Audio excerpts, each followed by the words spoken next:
Chapter 5. Belshazzar's Feast. Verse 1. Belshazzar the king made a great feast to 1,000 of his lords, and drank wine before the 1,000. The chief feature of interest pertaining to this chapter is the fact that it describes the closing scenes of the Babylonish Empire, the transition from the gold to the silver of the great image of chapter 2, and from the lion to the bear of Daniel's vision in chapter 7. This feast is supposed by some to have been a stated annual festival in honor of one of their deities. On this account, Cyrus, who was then besieging Babylon, learned of its approach and knew when to lay his plans for the overthrow of the city. Our translation reads that Belshazzar, having invited 1,000 of his lords, drank before the 1,000. Some translate it, drank against the 1,000, showing that whatever other propensities he may have had, he was at least an enormous drinker. Verses 2 to 4. Belshazzar, whilst he tasted the wine, commanded to bring the golden and silver vessels which his father Nebuchadnezzar had taken out of the temple, which was in Jerusalem, that the king and his princes, his wives and his concubines, might drink therein. Then they brought the golden vessels that were taken out of the temple of the house of God, which was in Jerusalem, and the king and his princes, his wives and his concubines, drank in them. They drank wine and praised the gods of gold and of silver, of brass, of iron, of wood, and of stone. That this festival had some reference to former victories over the Jews may be inferred from the fact that the king, when he began to be heated with his wine, called for the sacred vessels which had been taken from Jerusalem. It would be most likely that, lost to a sense of all sacred things, he would use them to celebrate the victory by which they were obtained. No other king, probably, had carried his impiety to such a height as this. And while they drank wine from the vessels dedicated to the true God, they praised their gods of gold, silver, brass, iron, wood, and stone. Perhaps, as noticed on chapter 3, verse 29, they celebrated the superior power of their gods over the God of the Jews, from whose vessels they now drank to their heathen deities. Verses 5 to 9. In the same hour came forth fingers of a man's hand, and wrote over against the candlestick upon the plaster of the wall of the king's palace. And the king saw the part of the hand that wrote. Then the king's countenance was changed, and his thoughts troubled him, so that the joints of his loins were loosed, and his knees smote one against another. The king cried aloud to bring in the astrologers, the Chaldeans, and the soothsayers. And the king spake and said to the wise men of Babylon, Whosoever shall read this writing, and show me the interpretation thereof, shall be clothed with scarlet, and have a chain of gold about his neck, and shall be the third ruler in the kingdom. Then came in all the king's wise men, but they could not read the writing, nor make known to the king the interpretation thereof. Then was King Belshazzar greatly troubled, and his countenance was changed in him, and his lords were astonied. No flashes of supernatural light, nor deafening peals of thunder, announced the interference of God in their impious revelries. A hand silently appeared, tracing mystic characters upon the wall.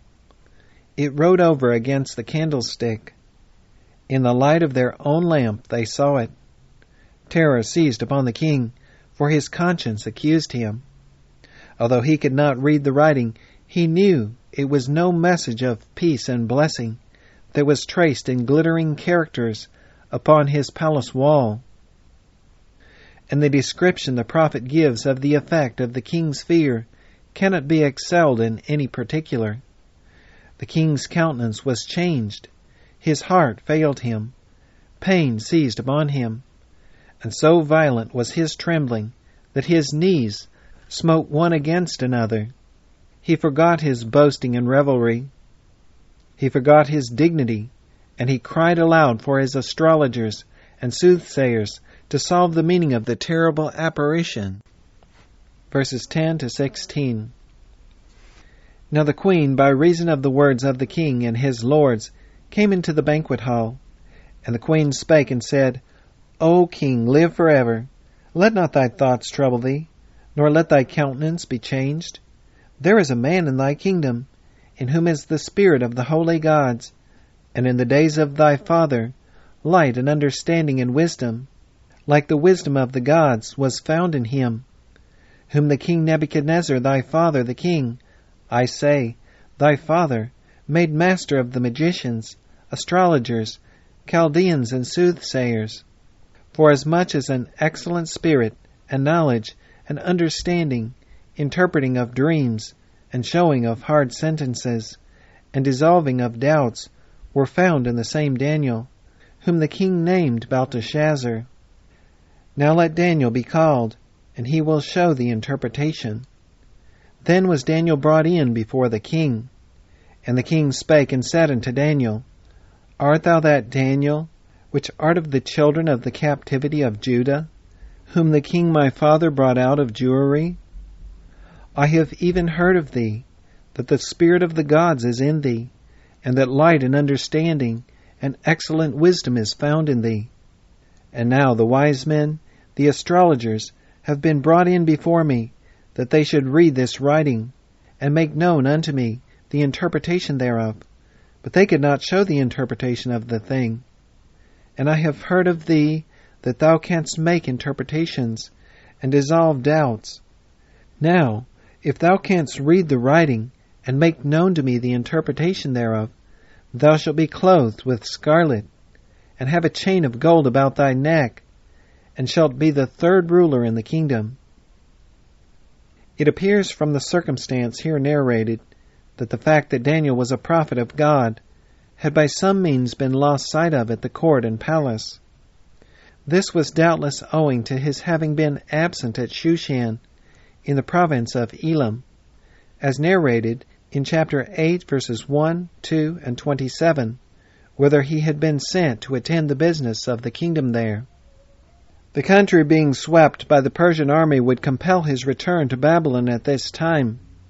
The queen, who came in and made known to the king that there was such a person to whom the appeal could be made for knowledge in supernatural things, is supposed to have been the queen mother, the daughter of Nebuchadnezzar, in whose memory the wonderful part Daniel had acted in her father's reign would still be fresh and vivid. Nebuchadnezzar is here called Belshazzar's father, according to the then common custom of calling any paternal ancestor father, and any male descendant son. Nebuchadnezzar was in reality his grandfather.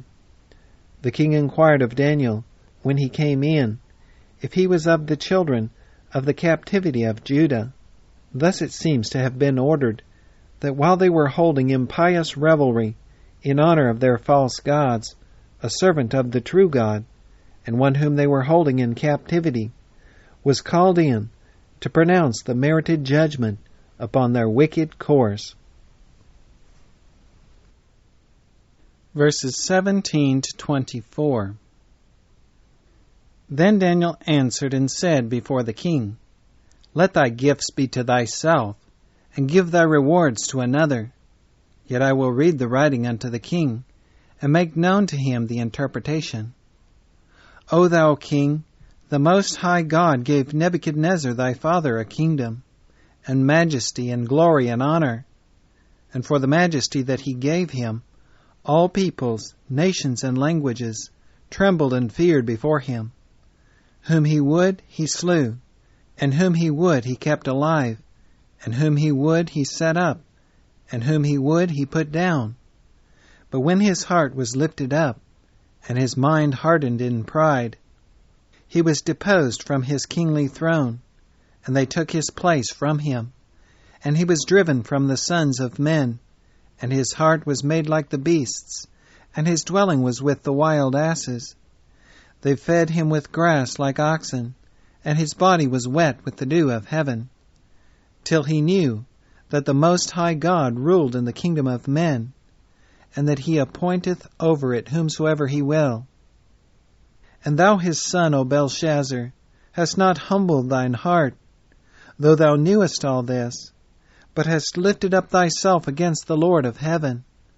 And they have brought the vessels of his house before thee, and thou and thy lords, thy wives, and thy concubines have drunk wine in them. And thou hast praised the gods of silver and gold, of brass, iron, wood, and stone, which see not, nor hear, nor know. And the God in whose hand thy breath is, and whose are all thy ways, hast thou not glorified. Then was the part of the hand sent from him, and this writing was written. Daniel first of all disclaims the idea of being influenced by such motives as govern the soothsayers and astrologers. He says, "Let thy rewards be to another." He wishes it distinctly understood that he does not enter upon the work of interpreting this matter on account of gifts and rewards. He then rehearses the experience of the king's grandfather Nebuchadnezzar, as set forth in the preceding chapter. He told the king that though he knew all this, yet he had not humbled his heart, but had lifted up himself against the God of heaven, and even carried his impiety so far as to profane his sacred vessels, praising the senseless gods of men's making, and failing to glorify the God in whose hand his breath was. For this reason he tells him it is that the hand has been sent forth from that God whom he had daringly and insultingly challenged, to trace those characters of fearful, though hidden, import.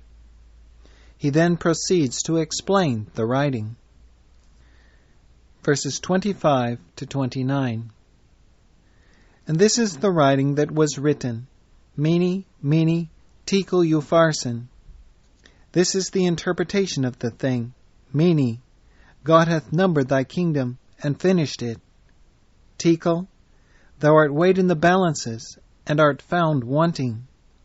Peres, thy kingdom is divided, and given to the Medes and Persians. Then commanded Belshazzar, and they clothed Daniel with scarlet, and put a chain of gold about his neck, and made a proclamation concerning him, that he should be the third ruler in the kingdom. It is not known in what language this inscription was written. If it had been in Chaldaic, the king's wise men would have been able to read it. Dr. Clark conjectures that it was written in the Samaritan, the true Hebrew, a language with which Daniel was familiar, as it was the character used by the Jews previous to the Babylonish captivity. It seems much more likely that it was a character strange to all the parties, and that it was specially made known to Daniel by the Spirit of the Lord. In this inscription each word stands for a short sentence. Mene, numbered, Tekel, weighed, Upharsin, from the root Peres, divided. God, whom thou hast defied, has thy kingdom in his own hands, and has numbered its days, and finished its course, just at the time thou thoughtest it at the height of its prosperity. Thou, who hast lifted up thy heart in pride, as the great one of the earth, art weighed, and found lighter than vanity.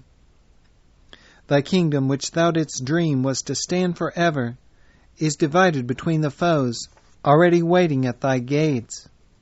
Notwithstanding this terrible denunciation, Belshazzar did not forget his promise, but had Daniel at once invested with a scarlet robe and chain of gold, and proclaimed him third ruler in the kingdom. This Daniel accepted, probably with a view to being better prepared to look after the interests of his people during the transition to the succeeding kingdom. Verses 30 and 31.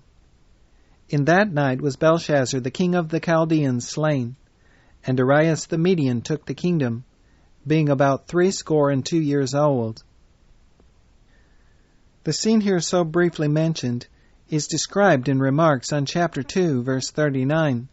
While Belshazzar was indulging in his presumptuous revelry, while the angel's hand was tracing the doom of the empire on the walls of the palace, While Daniel was making known the fearful import of the heavenly writing, the Persian soldiery, through the emptied channel of the Euphrates, had made their way into the heart of the city, and were speeding forward with drawn swords to the palace of the king. Scarcely can it be said that they surprised him, for God had just forewarned him of his doom. But they found him and slew him, and with him the empire of Babylon ceased to be. As a fitting conclusion to this chapter, we give the following beautiful poetic description of Belshazzar's feast, from the pen of Edwin Arnold, author of The Light of Asia. It was written in 1852 and obtained the Newdigate Prize for an English poem on the feast of Belshazzar at University College, Oxford. Not by one portal or one path alone God's holy messages to men are known. Waiting the glances of his awful eyes, silver-winged seraphs do him embassies, and stars interpreting his high behest guide the lone feet and glad the falling breast. The rolling thunder and the raging sea speak the stern purpose of the deity, and storms beneath and rainbow hues above herald his anger or proclaim his love. The still small voices of the summer day, the red sirocco and the breath of May, the lingering harmony in ocean shells, the fairy music of the meadow bells, earth and void air, water and wasting flame, have words to whisper, tongues to tell his name. Once, with no cloak of careful mystery, himself was herald of his own decree. The hand that edicts on the marble drew graved the stern sentence of their scorner too. Listen and learn. Tyrants have heard the tale, and turned from hearing terror-stricken and pale. Spiritless captives sinking with the chain have read this page and taken heart again. From sunlight unto starlight trumpets tolled her king's command in Babylon the old. From sunlight unto starlight west and east 1,000 satraps girt them for the feast, and reined their chargers to the palace hall, where King Belshazzar held high festival. A pleasant palace under pleasant skies, with cloistered courts and gilded galleries, a gay kiosk and painted balustrade, for winter terraces and summer shade. By court and terrace, minaret and dome, Euphrates rushing from his mountain home, rested his rage and curbed his crested pride, to belt that palace with his bluest tide. Broad-fronted bulls with chiseled feathers barred, in silent vigil, keeping watch and ward. Giants of granite wrought by cunning hand, guard in the gate and frown upon the land. Not summer's glow, nor yellow autumn's glare, pierce the broad tamarisks that blossom there. The moonbeams darting through their leafy screen lost half their silver in the softened green, and fell with lessened luster, broken light, tracing quaint arabesque of dark and white, or dimly tinting on the graven stones the pictured annals of Chaldean thrones. There from the rising to the setting day, birds of bright feathers sang the light away, and fountain waters on the palace floor made even answer to the river's roar, rising in silver from the crystal well, and breaking into spangles as they fell. Though now ye heard them not, for far along rang the broad chorus of the banquet song, and sounds as gentle, echoes soft as these, died out of hearing from the revelries. High on a throne of ivory and gold, from crown to footstool, clad in purple fold, Lord of the East, from sea to distant sea, the King Belshazzar feasted royally. And not that dreamer in the desert cave peopled his paradise with pomp as brave. Vessels of silver, cups of crusted gold, blush with a brighter red than all they hold. Pendulous lamps, like planets of the night, flung on the diadems a fragrant light, or slowly swinging in the midnight sky, gilded the ripples as they glided by, and sweeter rose the kittern's ring, soft as the beating of a seraph's wing, and swifter in the measured dance, the tresses gather, and the sandals glance, and brighter at the festal board, the flagons bubble, and the wines are poured. No lack of goodly company was there, no lack of laughing eyes to light the cheer. From Dara troop they, from Darima's grove, the sons of battle and the moons of love, from where Arcesian's silver waters sleep, the Imla's marshes and the inland deep, from pleasant Kala and from Catacene, the horseman's captain and the harem's queen. It seemed no summer cloud of passing woe could fling its shadow on so fair a show. It seemed the gallant forms that feasted there were all too grand for woe, too great for care. Whence came the anxious eye, the altered tone, the dull presentiment no heart would own, that ever changed the smiling to a sigh, sudden as seabird flashing from the sky? It is not that they know the spoiler waits, harnessed for battle at the brazen gates. It is not that they hear the watchman's call, mark the slow minutes on the leaguered wall, the clash of quivers and the ring of spears, make pleasant music in a soldier's ears, and not a scabbard hideth sword tonight, that hath not glimmered in the front of fight. May not the blood of every beating vein have quick foreknowledge of the coming pain, even as the prison silver, dead and dumb, shrinks at cold winter's football ere he come? The king hath felt it, and the heart's unrest heaves the broad purple of his belted breast. Suddenly he speaks. What? Doth the beaded juice savour like hyssop, that ye scorn its use? Where ye so pitiful and sad a soul, that tramp of foemen scares ye from the bowl? Think ye the gods of yonder starry floor tremble for terror when the thunders roar? Are we not gods? Have we not fought with God? And shall we shiver at a robber's nod? No, let them batter till the brazen bars ring merry mocking of their idle wars. Their fall is fated for tomorrow's sun. The lion rouses when his feast is done. Crown me a cup and fill the bowls we brought from Judah's temple when the fight was fought. Drink till the merry madness fill the soul, the Salem's conqueror and Salem's bowl. Each from the goblet of a god shall sip, and Judah's gold tread heavy on the lip. The last loud answer dies along the line, the last light bubble bursts upon the wine. His eager lips are on the jeweled brink. Hath the cup poison that he doubts to drink? Is there a spell upon the sparkling gold, that so his fevered fingers quit their hold? Whom sees he where he gazes? What is there? Freezing his vision into fearful stare. Follow his lifted arm and lighted eye, and watch with them the wondrous mystery. There cometh forth a hand upon the stone, graving the symbols of a speech unknown. Fingers like mortal fingers leaving there the blank wall flashing characters of fear. And still it glideth silently and slow, and still beneath the spectral letters grow.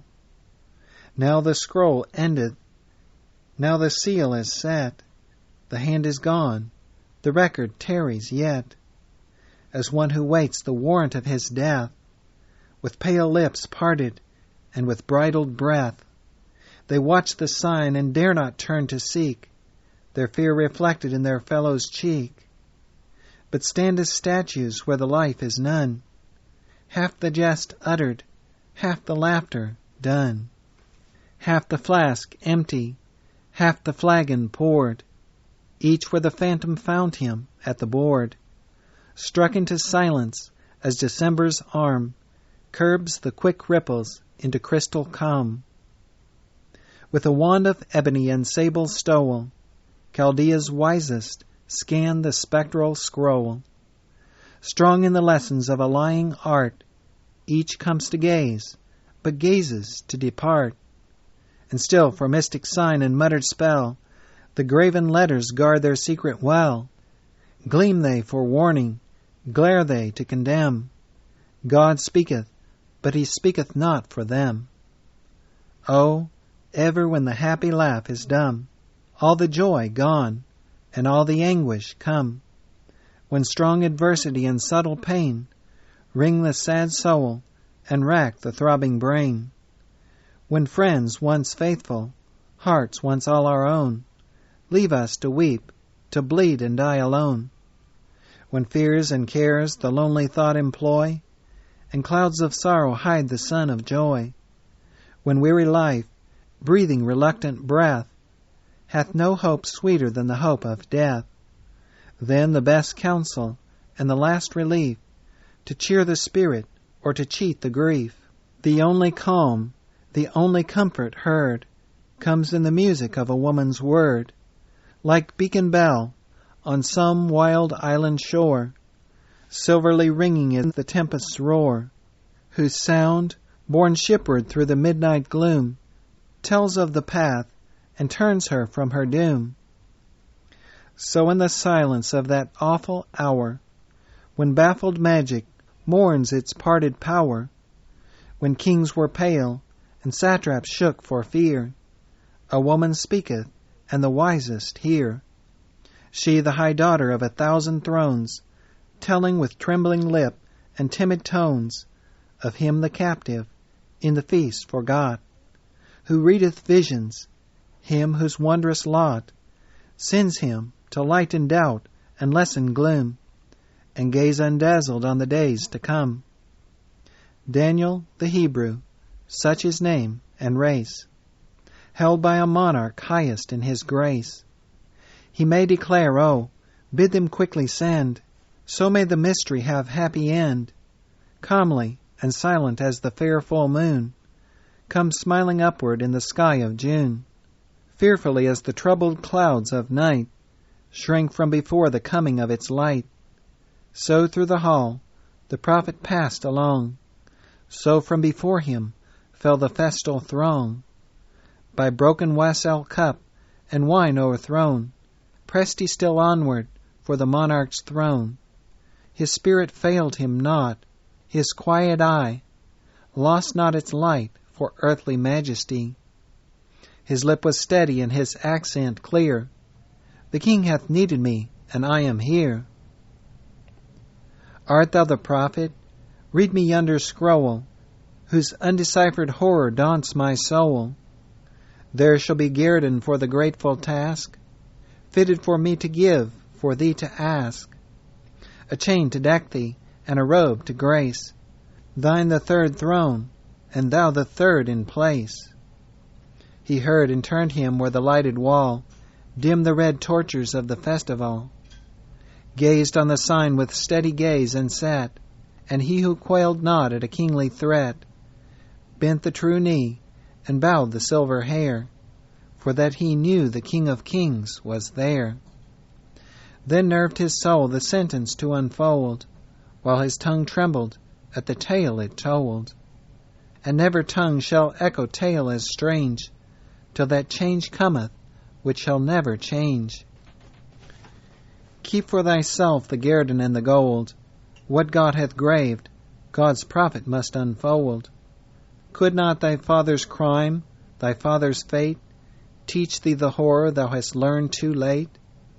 Hast thou not read the lesson of his life? Who wars with God shall strive a losing strife?